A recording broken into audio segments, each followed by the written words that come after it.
your friend has got a lot to share. Hey, and welcome to another edition of Radio Friends again. Here we are coming up on Memorial Weekend, Memorial Day weekend, Memorial Weekend, I guess. Everybody celebrates it for 3 or 4 days. And it is the 24th of May. I got that one right, 2024. And this is our edition of the Radio Friends again, kind of like an unofficial summer kickoff. And with us today so far, John Leslie from Winter Haven, Florida. We got Ed Bruder from New Hampshire. Bob Craig is with us again from outside of Philadelphia. John Landry in Middletown. Pete Salant is in Norfolk. Ron Pell's in Cheshire. And Dave Overson, laying somewhere next to a beat-up mobile home, is in Griswold, Connecticut. And there's a reason why Dave is always on the run. Good morning, everybody. How you guys doing? Good morning. Good morning. We were Identify yourself, Steve. Oh yeah, I do that all the time. Steve Parker, and I'm here in Burlington. And what are your credentials? My credentials are my credentials. Oh my God. Let's see. I cleaned West Farms Mall. I changed filters in an aquarium store for a few weeks. I worked at Brainerd Airport for one day until they found out I didn't have a student pilot's license. I've done all kinds of different things, and pretty much 68 years in radio, whether it was by association with my mom and dad, or people that let me go in, like Ron Pell, and said, "This kid can sell." And I said, "No, save me." And I ended up going over there. But yeah, a little bit of everything. Guys, we're all connected. But we were talking a little bit, John, off the air about the J-Bo Jones interview. And we all loved having J-Bo here because he's got an interesting career. But I just had a chance to listen to that one on Talking About Radio. But John, it sounded like you guys had a great time going through a lot of stuff, huh? Yeah. J-Bo put it best after we were doing closed circuit chit chat afterwards. And he said, "I think we found a groove." I thought, okay. Yeah, I think you found a groove.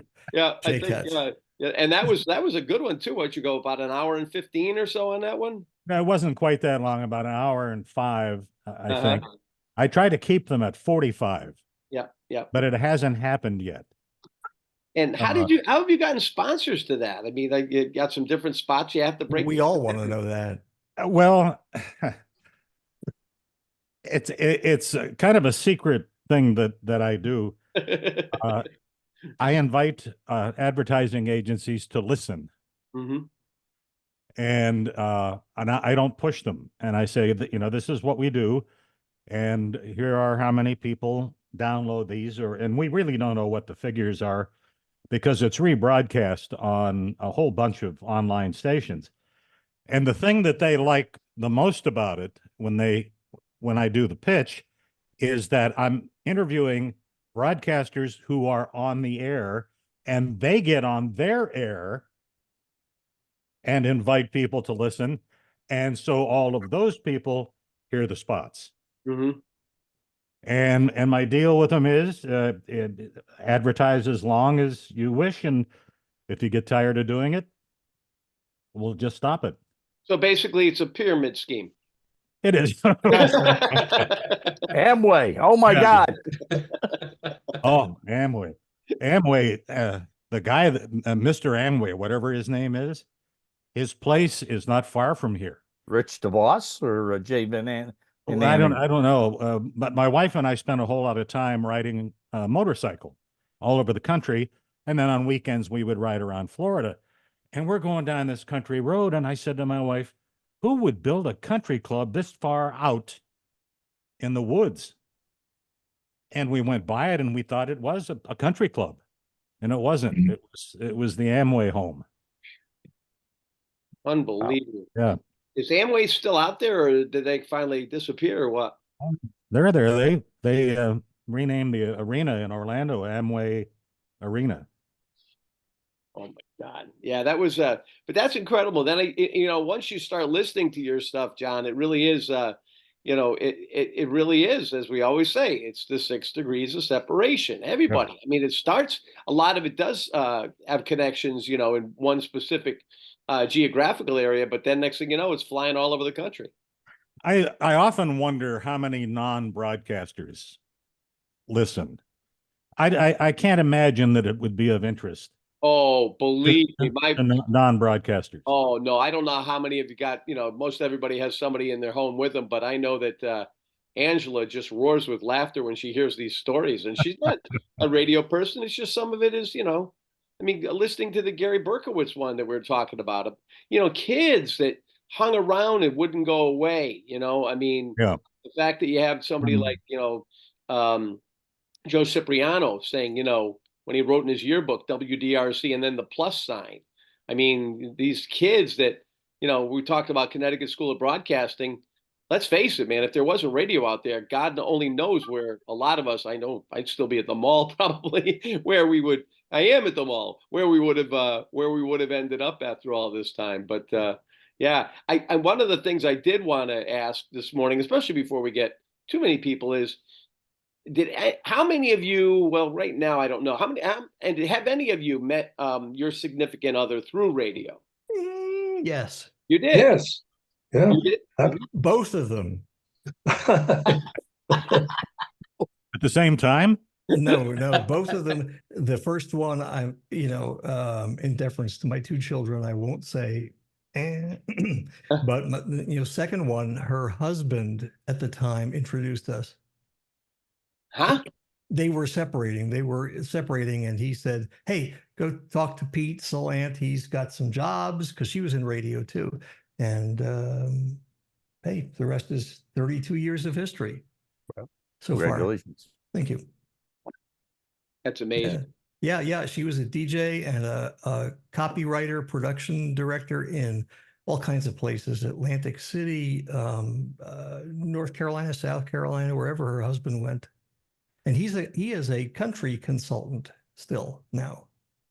So were you actually in the radio? Oh, I know who that is. Yeah, I knew the guy. I knew the guy. I know who years. that is. Yeah. Well, his first name is Keith, but anyway. So now, when you met her, was she in the same radio station as you, or just in the business? She had worked at the radio station that I began consulting in 1986. WFPG Light 96.9 in Atlantic City. She had been there for the previous 6 years. But that has nothing to do with it. It was more her then soon-to-be ex-husband saying, "Hey, here's Pete Salant's number. Give him a call. He's a nice guy, pothead, but a nice guy." I was then. I'm not anymore. And that we was he trying to get even with you for some reason? Did he know something about her that he said, "I think you should meet Pete Salant"? well, I don't know. I guess he knew that I was he knew that I was a nice guy. That's all. That's great. That's great. You still And, have and I asked her to marry me on our second time together. Wow. What I said was, "Will you have my baby?" Okay, sure. and that meant having my vasectomy reversed.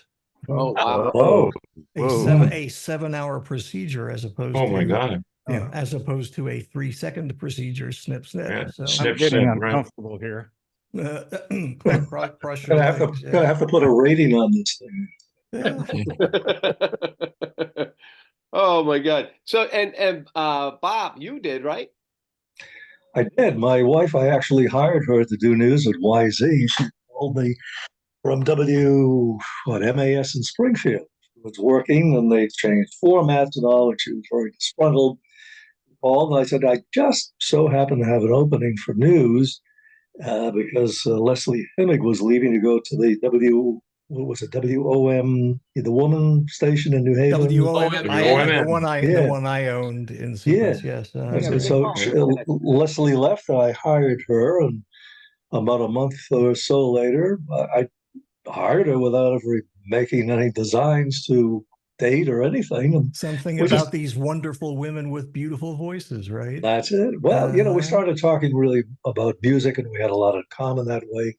And I think the clincher was when I asked her, I said, "Hey, how would you like to come to my apartment and dig some sounds?" Forward. Come look at review, my Bob. etchings. So that was it. I mean, we've been together 30, well, actually 40 something years, and Holy we man. married 35 next April. So she's a media person. When she came to Philly, he wound up at WHYY doing classical music in the evening. Then they dumped classical, and she wound up doing production and interviews with the Philadelphia Orchestra, classical, voiceovers, podcasts, and we're a multimedia family. Nice. So she's still active today? Very much. Matter of fact, she just finished the book, writing with a jazz drummer named Roy McCurdy.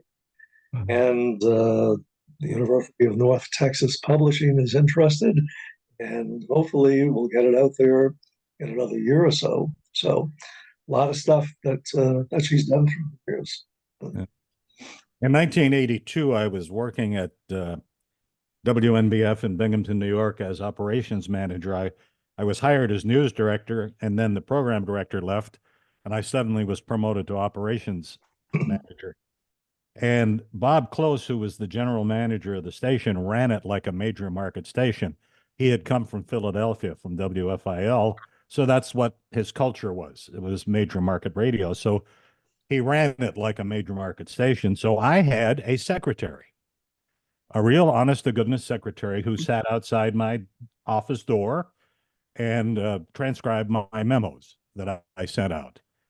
And she could not abide by the fact that I was single.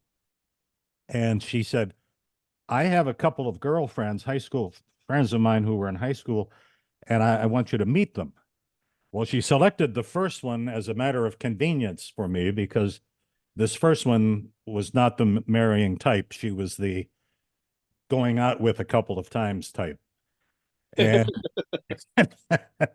unfortunately, on the night of our date, she had a bad cold. So that didn't work out. And my secretary said, you're not off the hook yet. I have another friend that I want you to meet. But wait, there's more. And that was 51 years ago. Wow. And Wow. Amity and I have been married for 51 years. Congratulations. She every move that I made, every professional move that I made, she was eager to go. She was eager to be at my side. She would always stay back and sell the house and then move to wherever we went. And she was a professional commercial lines insurance executive. So every market that I went to, she had a job waiting for her before we got there. Wow. And that made things really easy and economically even better than And it's sexy too, John, right? Yeah. I Yeah. mean, to have a smart, capable wife. Oh Yes. man, if there isn't somebody in there, holy Toledo, there's got to be somebody that's staring the frickin' shit. Mine has a PhD in clinical psychology, so. Were you one of her patients when it started, and she just said, "I love you," or what? No, she got that a few years after we got married, because radio was already dead by then. So. Oh my What do you God. guys think is harder to have, a couple who both work at the same station, or a couple that are both in the business but work at opposite stations? That one's easier, that second one. Is it? Yeah, I've seen them both, and they can go wrong in both ways. Yeah, no, it's tough. I found that, when I was younger, dating somebody in the same station was difficult, because if something wasn't going right on the personal side, or if there was an issue that wasn't being discussed, it was very difficult to walk past that person the next day and not feel that heaviness in the air, or something that it was really, when things were hunky dory, it was fine. But if there was an issue or something, then it was, Yeah. that was tricky. But was Kelly in radio? no, but I was I really didn't think blessed so, no. because Kelly was I've always had a love for theater, and my first wife, as I call my drive-by, she was the one I asked to get married. She said yes, and in the back of my brain I said, oh no, not her. But I thought it was just commitment. No, it was the wrong girl. But when I after that ended shortly, I met Kelly because I went to hide out in theater. And to me, theater was always a great place to just disappear, because in most cases, unless you've been around the theater circuit for a while, you don't know that many people in there, if anyone. and so nobody's really into what your personal scene is, or why you're there. And she was also, we were both coming out of short marriages, and immediately when I looked at her, I said, "This is the person I'm supposed to be with." She had the personality, she had everything, and then she said, "Oh no, you have to get to know me." So it was 4 years before we even got married at that point, because we've both been through so much, and even before we did get married, we did go out. We got a therapist, and we sat down and dealt with a lot of shit before, just to find out if, after going through all that at that point in our lives, if we should try making it more of a permanent thing. And I tell people that therapy was like emotional aerobics. We'd come out sometimes and be crying in each other's arms, but we knew that it was good, that we were, working at something. Of course, then the guy started listening to me on POP, and he would start, talking about his opinions of the show. Steve, I know what you that's were really wrong. saying when you talked to that wrong. man who was a transvestite. Yeah, But he wasn't supposed to I'll do attest that. to that because I was with Steve when he was on the air. oh yeah, it was definitely. But again, if there's certain things that you have to be with somebody that understands that world, and also I think that share passions. You don't have to share all the passions, but for Kelly and I, it was theater, and whether it's music. I dated a girl one time, and she was into Maroon 5, and I'm into Crosby, Stills, and Nash. So it's like, you should really date someone your own age. So, and music was never about an age, but I knew with that person that there was definitely an issue. And then you were talking about your therapist engaging you about the program 20 years ago. I had to go through a medical test, a barium swallow.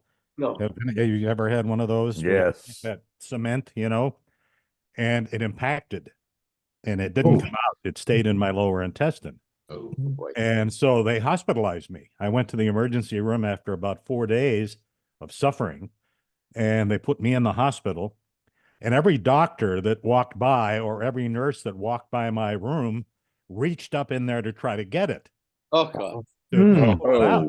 Oh. And this one Indian doc came in, and he's got his arm up in there up to his elbow. Oh my God.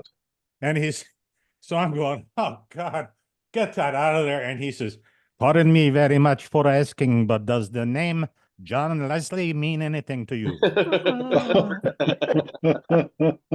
Hey, Ron Pell, you're eating something right now. How does that taste? Does it taste a little bit differently after hearing about that?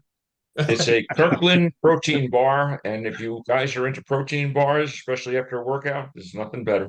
Awesome. Especially after hearing about a barium enema. Well, hey, whatever. That's very Oh, unfortunate, John, because usually that stuff is pretty out of your system real fast. So if you had 4 days of that, that's a lot of misery. So, some guys really get into their work, don't they? Call Roto-Rooter, that's the name. And away go trouble. There you go. Hey, Thank you. guys. I needed a bass singer. Thank you. Hey, listen, I change the subject here a little bit. I ran across something that was kind of interesting. Ron and Pete, especially you might be, and Jim, possibly you too. There was a report that came out this past week about the demos and the audience size of TV and radio. And I was really surprised to see cable news audience is actually older than broadcast audience for TV. Example, numbers that they had shared was the average age for MSNBC, Fox, and CNN. It varies. MSNBC has 70, Fox was 69, and CNN was 67, the average age of people who watched that. Broadcast TV, CBS had 64 as the average age, and ABC had 66. And what they're doing now is not so much celebrating or selling, rather, the size, but they're mentioning how they're de-emphasizing the age factor, and they're selling the broad reach of TV. And I was thinking about radio when we were doing DRC, let's say in the 70s, for example, even the 60s. It was just AM radio. I mean, for music, FM was still kind of experimental. It was classical music for the most part, maybe jazz. And then it became, as you know, AM, FM, and then I'll use the word streaming or cyberspace. It became another competition.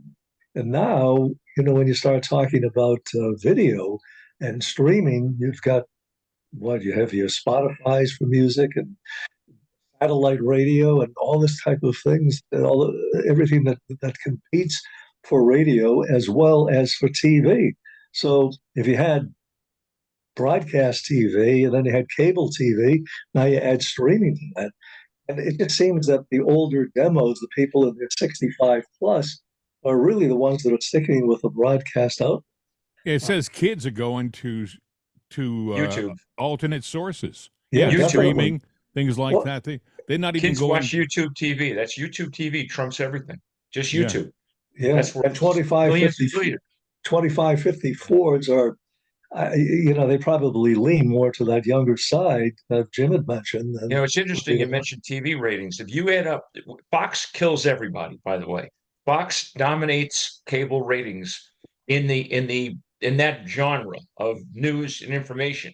Right. But a rerun of Matlock or a rerun of Tom Selleck show has 10 times on cable, had 10 times the audience of those guys. I mean, they make a big deal. But the one that's suffering is CNN. Their ratings are absolutely in the tank. I mean, I don't know what they're going to do. They keep changing formats, changing shows. They got rid of Don Lemon, who I thought was pretty good. And they're in big trouble. And Fox, you ever watch The Five at 5 o'clock on Fox? Anybody watch that? Yes. It's unbelievable. The attitude, there's a guy named Greg Greg Gutfeld. Greg Gutfeld, and Bill O'Reilly made Greg Gutfeld. He was nothing until Bill O'Reilly put him on. The guy now has the biggest ratings in history. I mean, it's amazing. Well, it has you, his were late, you were mentioning about Matlock, and there was a report that came out this past week about that TV show Young Sheldon, which was finishing up. I've never watched the show, but it was interesting because it was canceled for the simple reason that the audience in the demos, have gone like that. And when they wound up putting reruns on streaming, all of a sudden the younger audience came and watched, but they don't watch broadcast TV. So on cable. Speaking of Matlock, guys. Anybody ever watch Suits? Oh, yeah. Speaking of Matlock, by the way, there's going to be a new Matlock that comes out, about that, starring Kathy Bates as Matlock. And it's a promo that she says, Matlock, like the TV show, and the other character goes, like, what? So even they recognize that, things There's are a show changing. called Suits on USA. I think it was USA or TNN, TNT, whatever. USA. Ran for 9 seasons. Yep. Nobody watched it. That's where what's her name? The princess. The princess, Harry's princess. wife. Yeah. She was on that show for 9, and nobody watched it. Netflix bought it, took out the commercials, and ran it #1 show on Netflix. It's a great show, but fun show, by the way. I was addicted. #1. I was addicted to it for 9 seasons. I watched the whole damn thing. It was and now they're using those same 2 guys on commercials and stuff. It's a T-Mobile commercial. Yeah. Yeah, they brought them out, I think, on the I'll show you my magenta. Yeah. That's a line from crazy. So Jim, we were just touching upon a little bit. Where did you meet Jean? I met her in high school, and she went on, got her master's degree in special ed, and I think I was like home study for her. So we got married in 1971, and that's the rest of the story. We had two kids. She's put up with me with my moves. Finally, we got to here, and my wife said, the kids are small, but they're starting to realize what's going on. They're making friends. We really should kind of settle in one spot. And I never dreamed I'd settle outside of Pittsburgh, of all places. But it's been a good place to live. But how many moves with Jean? Well, in Connecticut, 1, 2, 3. I mean, I probably moved with my wife maybe 5 or 6 times. Mm-hmm. Some longer than others, and it wasn't bad when it was just the 2 of us. But when we had the little kids, that things change, and so I stayed here. and made the best of it. How's the You know. podcast going? Podcast is going fine. You know, I still have my Boston accent. No, I don't. Actually, it's going fine. You know, it keeps me off the streets. It's a lot of fun and keeps my mind working, which I think is very important. You know, critically important. Yeah, I think when you get older, if you can do stuff that even like this show here every week is a good. It is absolutely social connection. Yep. Yep. And John Leslie, I think with Jim Harrington's road, you know, from nowhere to somewhere to New York to, I think he'd probably be a good capture for you too, maybe for talking about radio. I just heard my name. No, I think Jim. He's still thinking about that last comment he made about the impaction. You know? No, I was thinking that Jim might be an interesting one for you to do a little probing, tying in with that last thing. But very good. Thank you, Charlie. And Dave Nagel's back with us this morning, and Dave again from Connecticut. Hi, Dave. Dave, Marlene was a listener, wasn't she?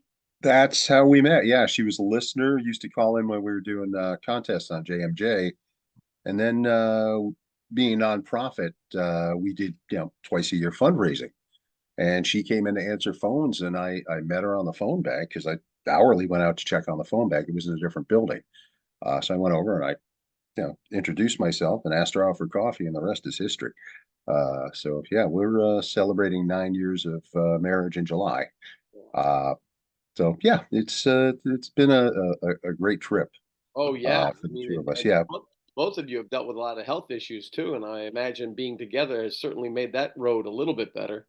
Oh yeah, I mean she's kind of going through something so similar to what I went through 7 years ago, where I had to learn to walk and navigate life again after being told you're not going to walk and things like that. So she's working hard in PT, and she'll get there. She'll get there. I'm kind of like having flashbacks. Oh crap, I remember when I had to do that. Because I take her to the physical therapist and all that. So it's like, I remember at that stage. Yeah, this is hard. So, but she's working hard. So thanks for asking. Yeah, no, I follow. I think the Facebook in many ways, like this particular show, I think I encourage people to get onto Facebook, and so many people say, "Oh no, I don't want any part of that," and everything else. It's make up. I got a good buddy of mine that's Ruben Goldstein. He's not Ruben Goldstein. He just doesn't want people to bother him on Facebook. But unless he's with certain friends, and it's that social contact. It's carrying on a conversation with somebody. But when you look around at that, I mean, it's amazing how like Ron was just talking about ratings, and I listened to something recently. Ron, when you talked about these ratings, let's say the best news network, I mean, when you look at how radio has changed into all the things it's morphed into, what kind of numbers were they talking about with these news networks versus like a Tom Selleck show or something like that? Well, the ratings I've seen, it's all just published stuff. It's not specifics. It's all 12 plus. That's why when we say, well, like somebody asked on the Facebook the other day about how does TIC AM do in the ratings? And I said, well, 12 plus, they're probably right up there. But really, when you look at their ratings, it's all 65 plus or 55 plus. Same thing with television. Fox, as Bob Craig alluded to, it's they're all, so the demos are older, but they're boxcar numbers. I mean, on an average quarter hour, Fox might have, I don't know, a couple of million people.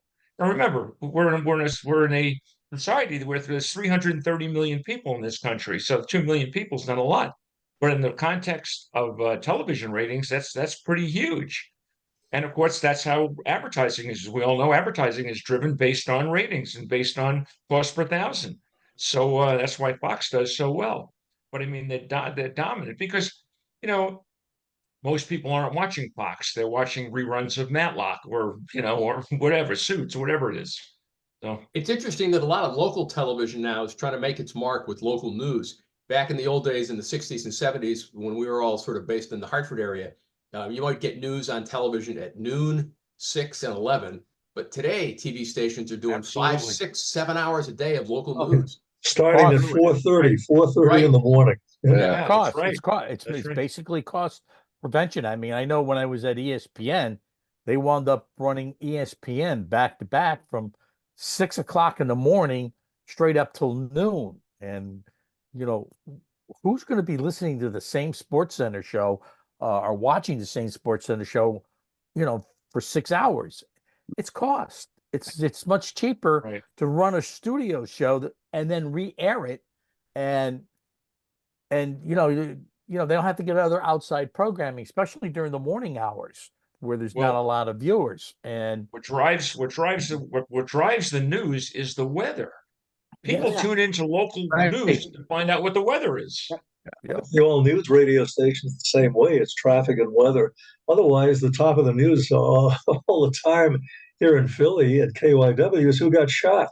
3 people here, 2 Right. people here, 5 It's people just here. It's the There same you go. stuff You got to every have the day. shooting muggings and report. killings. You do traffic and you do shootings after that. That's it. The When you shootings think also, reporter. when we're talking about demos and viewership, for example, I often wonder when I see these articles in the trade about stations changing their format, radio, especially broadcast radio stations, changing their formats and doing nothing more than maybe shuffling a few playlists around because they're all basically going for the same audience and trying to hit 25, 54, 18, 34, blah, blah, blah. And there's a whole world of upper demo people out there who would probably engage in listening to an FM radio station that's playing soft rock, for example, that came out of the 70s, the Carpenters, Neil Diamond, Hall & Oates, on and on. There's an audience for that kind of stuff, and you sell the older demos have money. They spend a shitload of money. I spent my career making that pitch. But here's a question for you programming guys. When you change formats, what's the first thing you would do? The first thing we do is, oh, gee, well, I changed the format at YZ from what was beautiful music at 16th in the market to, a station that was top But what did you 1, program 2. when you first did that? Well, I should say, what didn't you play or what didn't you program when you changed format? Spots. Well, Commercials. yeah, but we didn't have any spots at YZ to begin with. And what we would do is we grew spots. We had like 1 spot an hour, and then eventually we would have 2 spots and 3 spots. But the idea was to balance. That's the key word in programming, is to balance everything so that it makes sense, whether it's the music, the amount of talk, even the commercial load, where if we had 4 spots an hour, there would be 1 every 15 minutes. We had quarter past the hour, half hour, 45 on top of the hour. Then if we had 5 spots, it would be 2 in the first, 1, 1, and 1. Then you just keep, going from there. But Bob, don't you think that doing that created instant listenership? The fact that, and I'm not, of course, your music was great. You're a pioneer in that. But don't you think by having just 4 commercials in an hour versus every other station running 10 or 12 would made a huge difference? Oh, easily, sure. I mean, and that was one of the things at the beginning that we had a great advantage of. And back then, you knew if you had an audience within a week, because FM was so big that I just remember, I think I've mentioned it before, within a week or 2, we were getting phone calls from Long Island, from southern Vermont, southern New Hampshire. The reach of YZ was just superb. And then, you drive along and you park next to a car and it would have it. It would be in stores, and you knew you had a winner within a week or 2 on FM radio back then. Now it's like TV. It takes forever to build an audience because there's so much competition. Changing that format from beautiful music, which was nothing, they had no audience. I didn't have to make any adjustments to music. It was just totally wiped out the audience. Totally wiped them out. And also when you have an exclusive format, I watched what happened when, POP and we went from Magic 104 to Star 104. But I'll tell you, man, when they did the research and when they knew they were about to go alternative, that day they met with the sales staff and basically said there's going to be a format change tonight. Any advertisers that want to get off, they can get off. You'll be commissioned through the month of November. You sold it correctly. And anybody who wants to stay on, we're renegotiating rates. The rates are going to be going up. And also any new advertisers that want to come in. This is going to be a very popular radio station. And they knew I that. remember when POP was changing format, Oh. going to news, and they had spots on the air encouraging people to listen to DRT, for just giving them an announcement that starting Monday, WPOP is going to be an all news radio station. I think DRC even bought spots on POP saying to the effect of what a great radio station, a competitor WPOP was all these years. And starting on Monday, it becomes an all new radio station with all news. So we encourage you to come over and enjoy the music of DRC, AM, FM. WRCQ did the same thing because they were trying to get 91Q off the ground, and they Yeah. bought spots on POP's last weekend of music. Mm-hmm. Yeah. Yeah, and it's also, when you really understand, like with POP, it was a tremendous sell. When I went there, as much as DRC and POP were competitors, and I asked my dad after he was out, I said I didn't want to stay at DRC anymore, and he immediately said, POP, Al Pellegrino, great guy, and that was really one of the only things you can have any kind of control of is who you answer to directly. That's why Ron was always great. The guy down the hallway, you may not know the whole setup, but I tell you, man. Selling POP was a money machine. As much as, 104 did great with women 25, 54. They were terrific. But I'll tell you, man, that POP, whoa, we didn't even have to get into negotiating rates. CBS. Steve, you had a gift that most radio sellers don't have.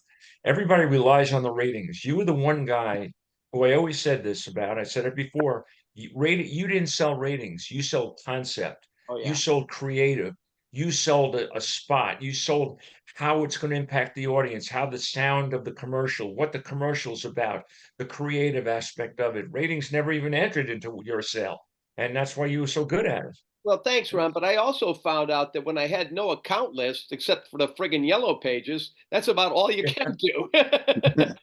Dave Overson, God bless him, I'd walk in with a handful of spec spots and I go, we got to make some commercials. And I go out and sell those. But I'll tell you, though, it also made me believe in radio results. I mean, I always knew, with the promotions and stuff that, my dad had been involved in and stuff that I knew that, I'd seen promotion turn out, I'd seen that kind of stuff. But I always, I really didn't want to, it wasn't about, the money with me. And Ron could probably attest to that. It wasn't about trying to be the top biller and make the most money and drive the biggest car. It was all about fun. It was all about the commercials. And it was all about, and when you see people that would, one spec spot we did, the guy ran over, he loved the commercial. And he goes, who do I make the check out to? That was really, and then when the same guy is telling you that people are calling from Springfield, how do I find Rocky Hill, Connecticut? I want to come to your store. Then you realize, okay, then I guess I'm not a con man. All salesmen aren't bad. I could do this kind of work. But also the guys that were in the business that loved it, like you, Ron, and like Rob and so many other people that just loved radio and would do anything to be in the building. That was the difference between the guys that were flash in the pan and they were, trying to follow ratings and follow money versus people that stayed through that. But something, look at Robinson, look at Legends. He makes money with that thing. He knows the demographic. You gotta know exactly how to go for the older demographic. And it was never about, ratings as far as results went. I remember going up against Joe McGinnis when he was at TICFM. And Ron knows Joe. Joe was a selling machine. Yeah. And we ran into each other, and it was the only time I used ratings, and that was because Joe went into pitch a place, a women's clothing place, Foxmore Casuals at the mall, and I remember that. He went in there with and left her a mimeograph page of the ratings about how they were number one, and it was 12 to 17-year-olds. I said, okay, and I went back to the station and I picked up women 18 to 34 or whatever, and I went in and I spoke to the woman. I said, so tell me, what are the 12 to 17-year-olds buying in this store? And she told me, some of the scarves and stuff. And I said, who's buying the leather coats? Oh, that's mostly women. I say like 18 to 34. And we destroyed them, but it was like, it was, if you live by them, you die by them. And if you understand that you can motivate 90% of your audience versus, maybe teeny, but you can do better than the monster station that's 1% of results. Brad Davis, look at Brad. Brad, nobody Ah. did Al Qaeda ever ask you about the ratings? Do Al Qaeda. Just remembering, I won 16 spots a week with Brad Davis. And I went back to the station. I had no accounts. And I said to Bill Hines, I said, he wants to pay, I don't know, it's 54, but whatever he wanted to pay. And he goes, he'll buy 16 a week. He goes, you can sell that to him. I didn't know about negotiating. I held my luck. But Guy is still around? I think it's the name is there, but like so many other companies, somebody else bought the name, and but that was a sharp businessman. That was a guy that I remember going with him on a pitch one time, and he went with Brad, and they were sitting in the back of his old Buick because a guy whose old Buick because he would never drive the Cadillac, and they went on a pitch to Skidco Market, and Brad was from Enfield, and they went in there and. He said it was an insane amount of money. He said something like, Ida Siebert Dairy did $11 million. It was something. It was an insane amount of money for a dairy, you would think. And then afterwards, when we left, he pulled out an empty milk jug off the back floor of the car. He says, "Go leave this by their back door." He says, "Nobody will throw it away. They'll kick it out of their way. They'll remember who I am." That was his marketing. Guy that was on the side of that jug. And, learned a lot from him. But he also believed in putting me through my paces. You kept him on the air for years. You had that account for years and years. Well, he used to pay on the confirmation of the order too. And then one time he stopped paying, just stopped. And I was like, huh? And I went to his office and he looked at me because I had said to him, I didn't want him doing 16 spots a week. I wanted him to be on every day, 52 weeks. I didn't want him to just go away. And he goes, "I never agreed to that rate." And I said, "Why do you did? I'm, panicking for my life." And he goes, biggest mess on his desk. And he starts going through every piece of paper one at a time, pulls out the littlest speck of paper and he holds it up to the light and he looks at his account and he goes, "Pay the man." And he just wanted to sweat. Steve, I may want to point out you do a hell of an impersonation of Truman Capote.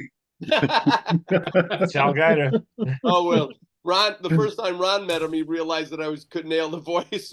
Well, he didn't like me. I was too slick for Al Qaeda. He loved Steve, though. He loved Steve Parker. But he would beat me up. He would never let me know. It was, but something. That was the fun in it for him. That was you were his fun. Oh, yeah, no. He was training me. He was definitely training me. And then he would come back every year. He'd go to Florida and he'd have a little farm stand on the side of the road with a bunch of other old multimillionaires, and they'd sit there and they'd sell jugs of fruit all day long. And every time he'd come back, he'd cancel Bob Steele. He'd cancel Brad Davis. He'd cancel any place that he was running. And that was so everybody knew that Al Qaeda was back in town. And we'd all go beg for mercy to get him back on the air. Negotiate. And he'd say, "No." He said, "I do that all the time." It's like, but he was a sharp man, and now those are the guys that from a young pup standpoint, those are the guys you learned from, and you learned about, what, he never asked about ratings. I asked him one time, I called him up. I never even mentioned the radio station. I just knew that he sold milk. And I called up, I said, "How would you feel about advertising with Brad Davis?" And he goes, "Come up and see me sometime." I said, "When?" He said, "Oh, stop by anytime." So I went to whatever the street was, Park Street or something in Hartford, and it was a vacant lot. Road. Like, "Oh my God, that's because he was Park Street in New Britain." No, he was Park Road. Wasn't it Park Road? Yeah. But We were talking about commercials before a couple of weeks ago. I was going through some reel-to-reels that I had made through the years of great commercials, or at least commercials that appealed to me musically or creatively, the writing, the voices of the people who did them. Man, I started in '70 doing this, recording commercials on reel-to-reel that DRC had, for example. And one of the first ones that was on there was Pan Am Makes the Going Greats. I don't know if you remember that campaign, but man, what a great music theme that it had. And then on and on with various spots through the years. And all that creativity is gone from radio advertising. The jingles are not there. The melody to the or the hooks to the commercials, they're not there. Even the voices are far and few and in between that are really very convincing. Of course, these are old ears, like the rest of us that are listening to that remember those voices. To people who are in their 30s or 20s, it doesn't, really make a hell of a lot of difference.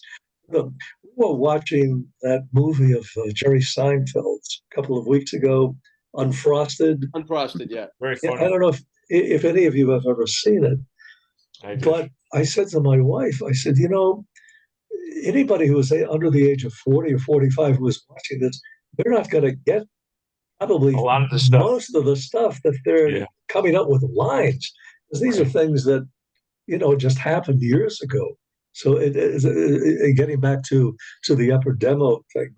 So much of that great creative stuff with commercials, writing, and voicing, jingles, it's up in the air. God. About That's 20 what- years ago, National Association of Broadcasters put together a cassette for the convention. And I happened to be at that convention, and it was commercials. The name of the cassette was Friends of Radio.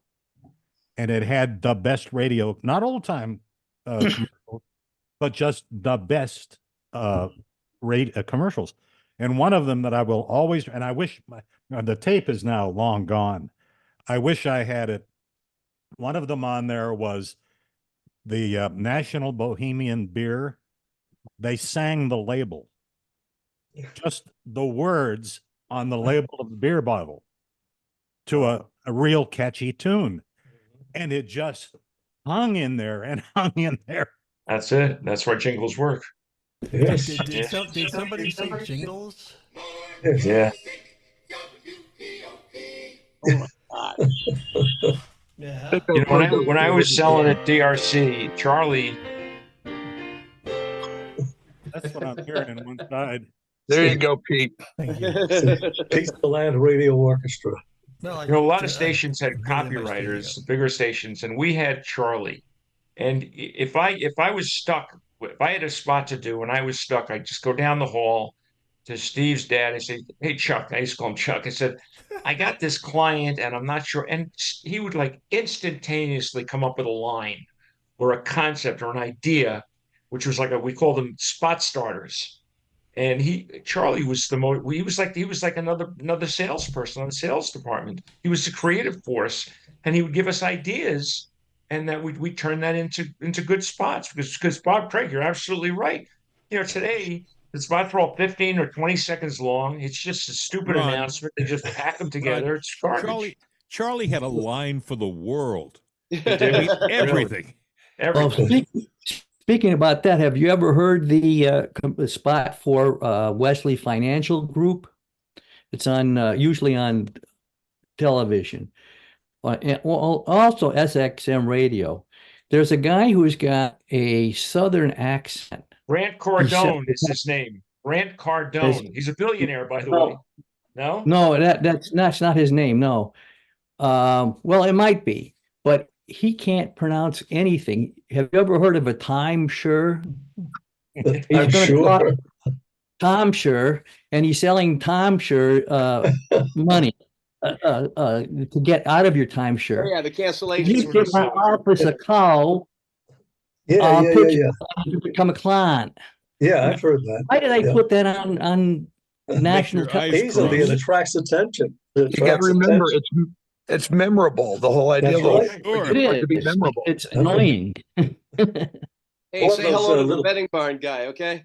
Yeah, I love those 10-second. I love those 10-second tag jingles that were done in somebody's, I don't know, basement someplace. You can't understand what the hell they're singing about. It's always and that's it. Like the end of the jingle. You're supposed to remember them. Yeah, a lot of the jingles now, as I'm sure Tracy can attest to them, and a lot of it is just a musical moniker. I mean, they don't even, like the PC Richards. I mean, that little whistle at the end. That's the stuff that people remember, and it's changed the jingle business a lot too.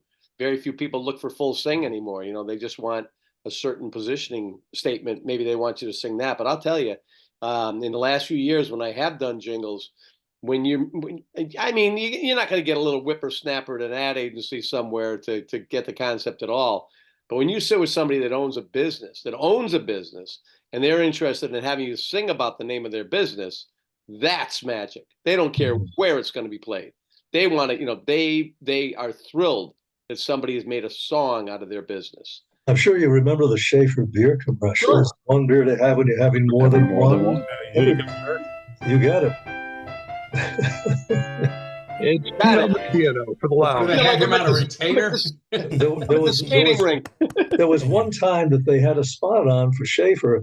There was no announcer for 60 seconds. They just had a great jazz sax player playing the Schaefer jingle for 60 seconds. And you found yourself singing along to it because you knew the logo and you were actually selling yourself to the product. It was totally amazing. Did that too.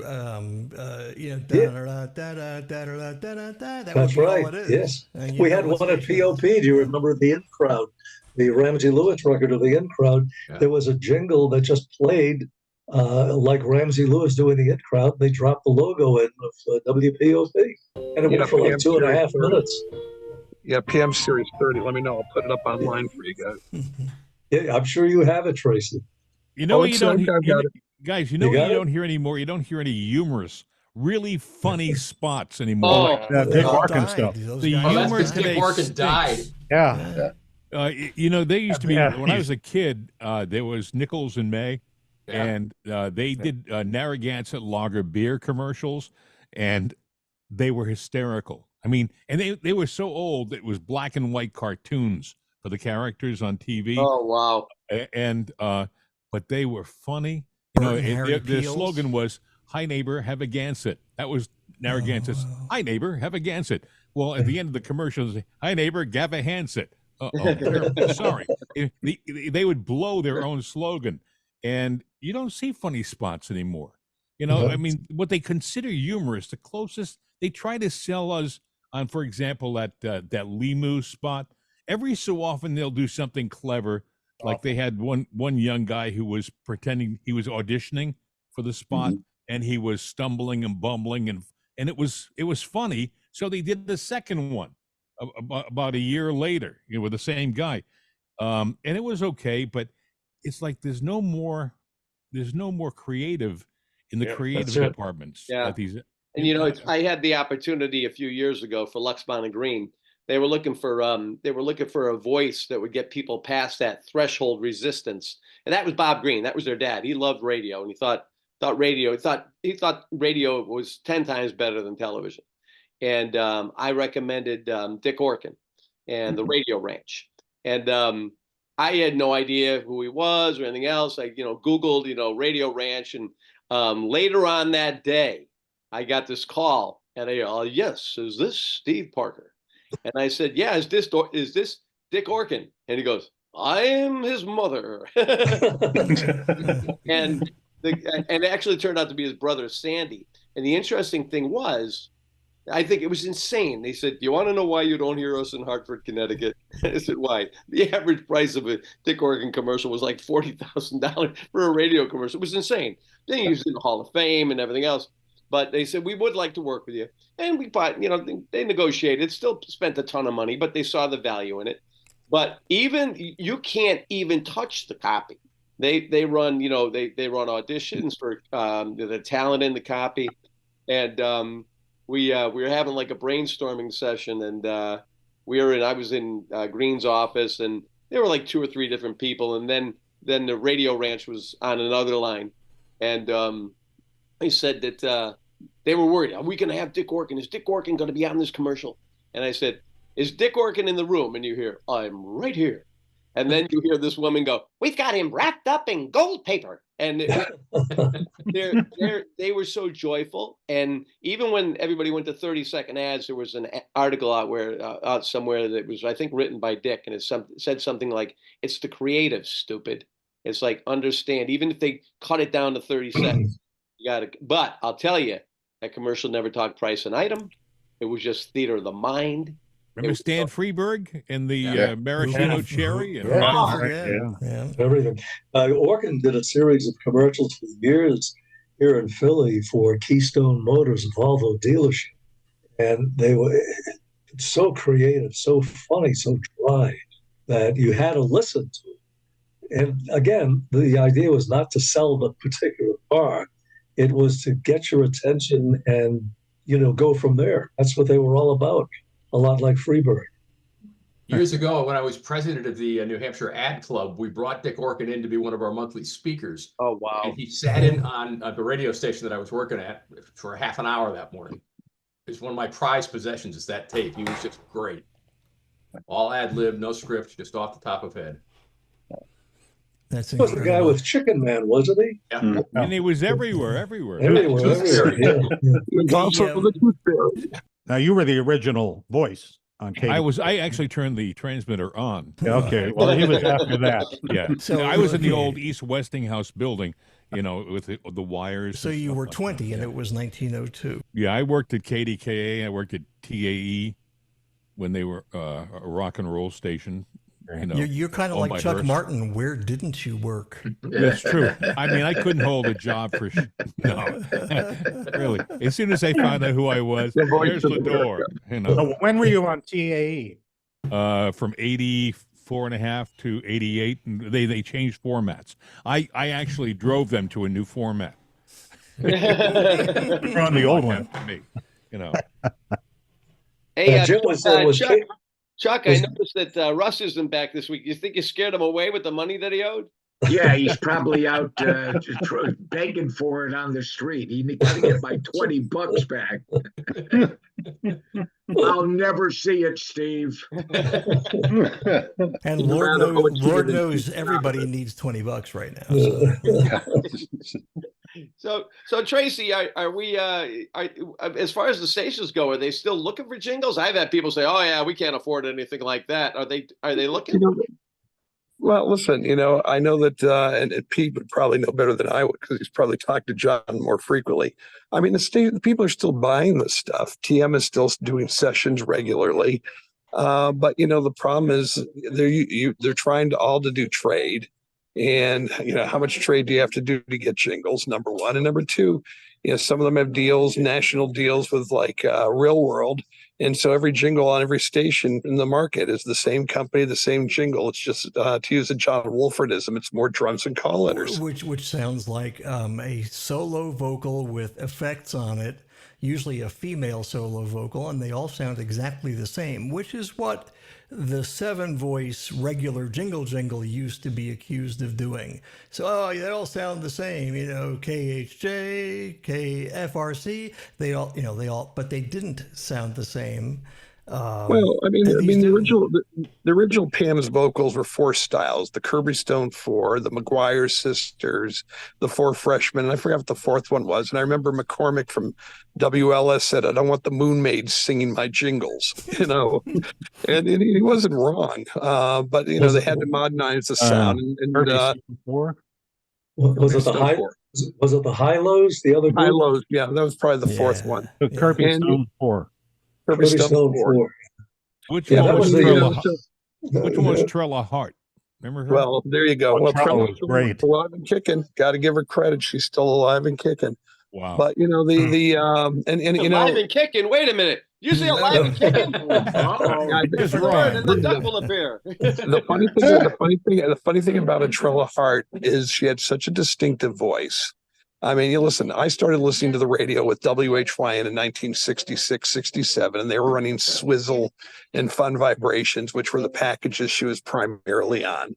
And her voice could cut through on an AM radio through anything. I don't give a damn what the music was. Her voice was going to shrill, if you want to call it that, through, and you were going to hear it. And as was pointed out by Pete, today's, you have the female vocal with effects. Real World was doing 3 vocalists. They weren't even in Washington State. One was working on a TV show in LA. I think one was in Virginia, and the third one was where the company was. They were phoning in the parts. The thing is, if you have a station, if you have a market, after the divestiture of the radio stations where you have almost every voice in the market owned by one company, do they really give a rat's about whether the jingles are there or not? If you're buying TIC, you have to buy ZMX, or if you're buying this one, you have to buy that. So does it really make a difference what the ratings are, number one? And number two, do you really need to spend money to have these commercials, these singing commercials for your station on the air? If you're owned all the voices in the market anyway. But Tracy, isn't it true that if you want people to react to what you're doing, you have to have a distinctive, unusual sound, and just some man or woman saying the call letters or the station name, Mix 98.2. Who gives a, I don't disagree with you. I'm still trying to listen. We're running on our freaking little LPFM. Our jingles sound better than the ones running on WMAS and WHYN FM. And I'm right now shopping around, debating whether to put the winning score on the air or to put cuts from Madison Avenue, which MAS uses. See, I'm a new listener to IOF, and I think you could probably run those for another 3 years, but I just started listening. We've been running them for 5 years. The only thing I've done to tweak them is on the top of the hour ID sound a little dead, and the same cut that we're using from the one package is almost identical, with the exception of little bits and boops to the RKO Overture package. So I had TM send me the track, and I cobbled the cut together with the acapella. You're so good at that. Yeah, years of experience. No, I mean, I'd like to. I bet you, Tracy, I'll bet you, I really do bet you that if there were not one station is sharp enough to do it, how great would it be to have a jingle package to just maybe every now and then in the rotation, just have them screw up singing the jingles and crack up laughing. I mean, there's also great. Yeah, that's around. There's that's been the cut around. Yeah. I was talking to Jackie Dixon, may she rest in peace, Tom Merriman's wife. And I was out having drinks with her and Tony Griffin, who's also passed away a dozen years ago. And they were talking about a package they sang for some station at TM one afternoon, and they transposed the call letters. And nobody realized it. And they sat there, and half the package was sung with the right letters, and the other half was sung with the wrong call letters. Nobody even noticed. Even the singers didn't notice. The guy editing the tapes and mixing down didn't notice. And, again, a jingle is something that's there. I mean, I'm going to sound like a Pam's demo or something, but it's to identify the sound of the station and to be memorable. And there's nothing memorable about singing more drums and call letters. And Pete, I'm going to hit you up when you have time and I have a better voice back. It's 4 weeks with laryngitis now, because I got to sit down and figure out what I'm going to have TM sing for us next. Because I am going to, we'll keep the cuts on the air, but we're changing the slogan line, and I want to freshen the sound because they've been on the air for 5 years. I'll send you a copy of the package. Please, yeah. Yeah. Now, have they all? You said a lot of them do trade. Have places like TM and have they had to drop their rates substantially because of? I know, like iHeart, some of those companies have their own jingle people, and they sell them for next to nothing. Or what's that done to the bigger companies? Well, some of the bigger companies will have a national deal with Real World, but some of the companies are doing trade, and I don't know how much trade is out there. I know John does it at Jam or has done it at Jam. I know TM has done it. I did 2 packages during the 3 years I was at YZ in 05, 06, actually more than that, 07 and 08. And both of them ended up having to be barter. If you know the general manager there, you know why. But they still, I mean, because they did a favor for me, they still came out as good or better than anything they possibly could. But John at Jam did a pseudo custom for me, and TM did just a terrific sounding jingle package called Uncountry. That was like no twang, no nothing, no cows, none of that stuff. It sounded like top 40. And what year was that? That was unfortunately that was 08, only about 6 months before I was asked to leave. But I think it's terrific, and I got to sit in on the package, sitting in the air studio of YZ while we were on Voice Tracked, helping to direct the package on ISDN. It was really cool. You're stereo. You're always going to get a better performance when you're there. Yep. Singers are always going to be performing if you're there or if you're on the ISDN line. Yeah. Biggest thrill of Guys. my life was 15 years old and sitting at TM and watching the Friends package being sung. I mean, that was Yeah, that was a great. Yeah, I only That got was great. to do that twice in my entire career, and that was a gas. Yeah. It really is to see these things getting done and layered and how they do that is you know, we're used to being in a radio station, going into production room, and we do this and that. When you get into these jingle companies and how they do the orchestration and the voices and the mix on there, that's a whole different world in there. Back in the when disco was the big thing, and I was at KHJ, and I was using, I reintroduced the Drake jingles and the Motown pack, and we dug those into the ground. And of course, I just wanted to, you know, get some performance out of the station. But back in the disco day, because that's what was happening at the time, and I came up with a concept of the rhythm of the city. And I worked with a company with Tuesday Production. Bo Donovan was a guy, I met him at a radio convention. I told him, I said, I had this concept because disco was just exploding. And I said that, well, he, you know, along with that, every single week, in fact, guys, I brought out my Clio award. I won a Clio. Wow. Nice. That's impressive. I have to bring it out to show my DRC buddies. Look what I've got. Anyway, anyway, the whole arcade, it was such a success in Los Angeles at KHJ that RKO picked it up for the entire chain. So that was a whole thing that went across everywhere. And then there's other stations that picked it up too. It wasn't only the jingle for the station, KHJ, Los Angeles, all that kind of some more music, but also there was a song in every station had its own song. And in there, except for RKO in Boston, they had a whole thing going back home to Boston, You're My Home. But others had where we would have a man out on the street doing the voices. What do you think about Los Angeles? Oh, I love Los Angeles. The sun is always shiny. The women are so good. The skirts are so short. The cars are so great. And we put that little bit into the video. It was a 60-second bed. And periodically, you know, it would go rhythm of the city, rhythm of the Southland. Then it would, I love the cars and I love the thing, KHJ. And I go to the clubs and the clubs are great, KHJ, you know. So it was the refrain all the way through. KFRC in San Francisco had a nice with it. And ORFM in New York, they did a pretty good job with it too. Was the music disco? Was the music disco? Yeah, well, it was rhythmic, Bob. It was, you know, the rhythm of the city. It was had a beat to it. It was kind of, you know, it was almost like, you remember the double A? They called it the Motown pack of the Drake jingles. Well, they were the Motown package. I've got the 2-inch master on my shelf. They were cut at Hitsville. That's why it's called that's why it's called the Motown package. Were those done at Tuesday or were those done at TM? No, those were all done at Tuesday Production in San Diego. Oh, I've been there. I was there the day before 9/11, and they had nothing in their archives. Absolutely nothing. They've thrown everything out. You didn't save it? Yeah. Nope, they saved nothing. They had a 2-inch master for Rhythm of the Southland. That's the 2-inch master, and everything else was gone. Yeah, I've got the submaster to that. I saved them for all the stations. I've got them. Was pretty good. I made some bucks with that one. If you'd be willing to share some of those, I would really appreciate it to add to the archives.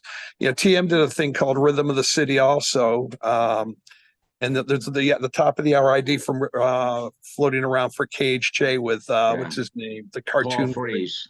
Yeah. Oh, Rick Dees. Yeah, or Paul Frees. You're talking about Paul Frees. Yes. Yeah, because he came out with that. It was on the same bed like that, and he hit that low note. And I remember we were going through the sessions with Paul Frees, and I said, we want to do one where you just say Los Angeles, you know, because KHJ, Los Angeles. And one cut there, I've got the tape of it, and he says, oh, I hurt my balls. KHA, Los Angeles. Oh, my balls hurt. Well,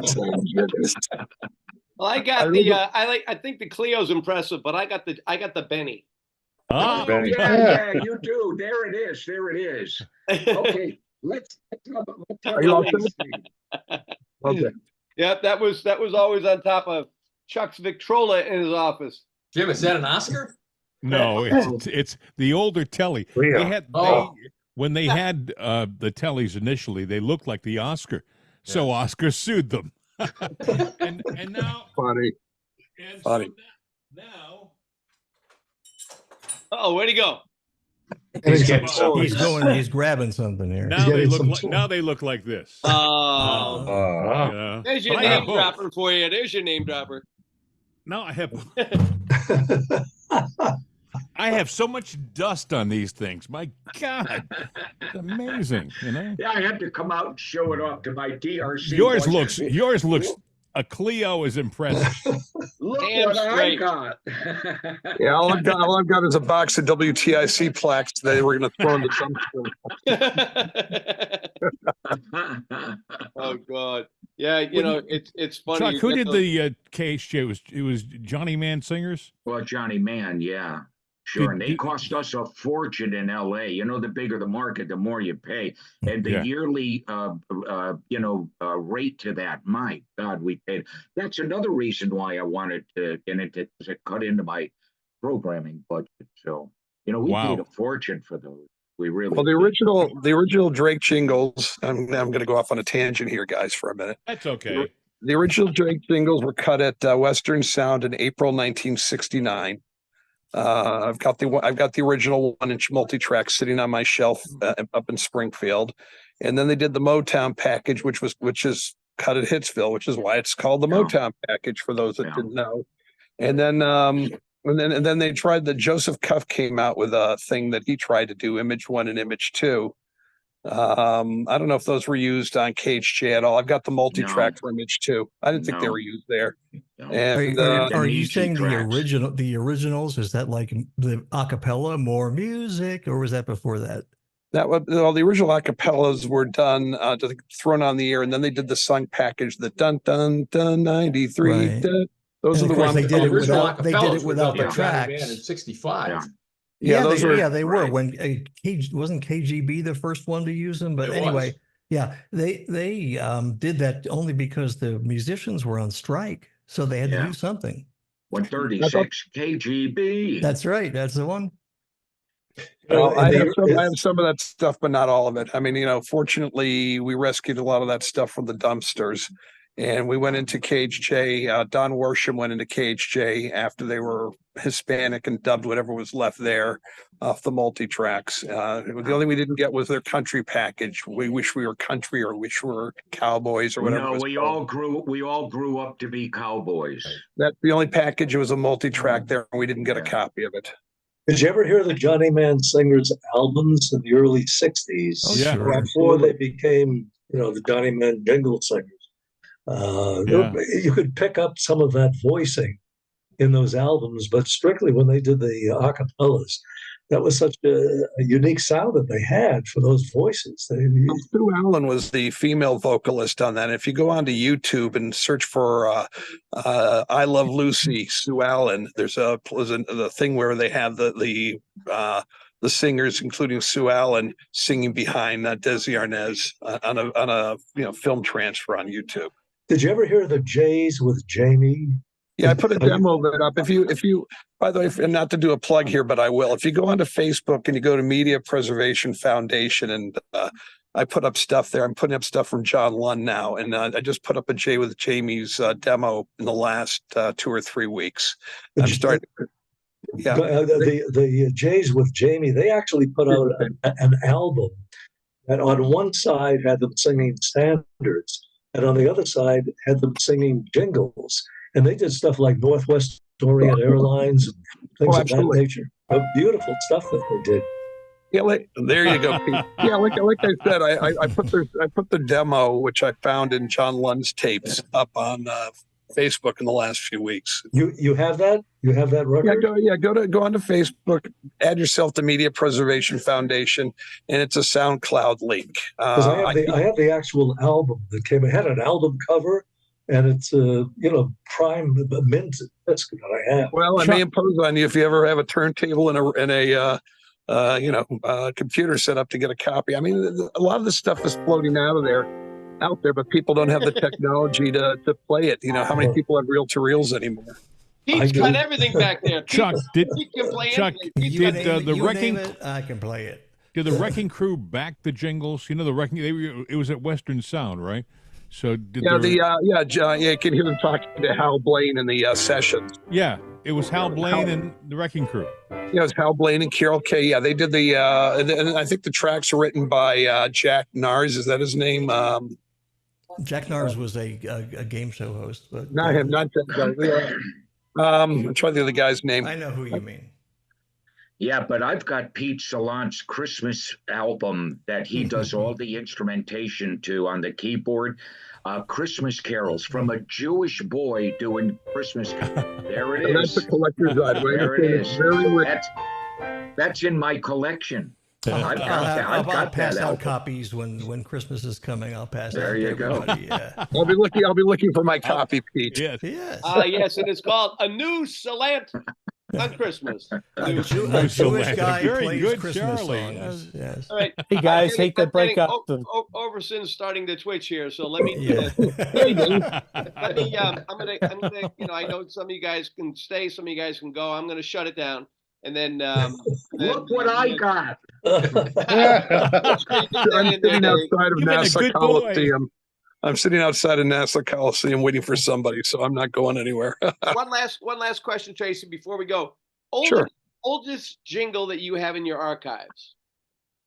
Wow. The oldest stuff I've got was produced by probably Johnson Sadeh and Kent Johnson. They're jingles for WJZ New York during World War II, singing about the fact that the Axis is listening. They are great. They are great.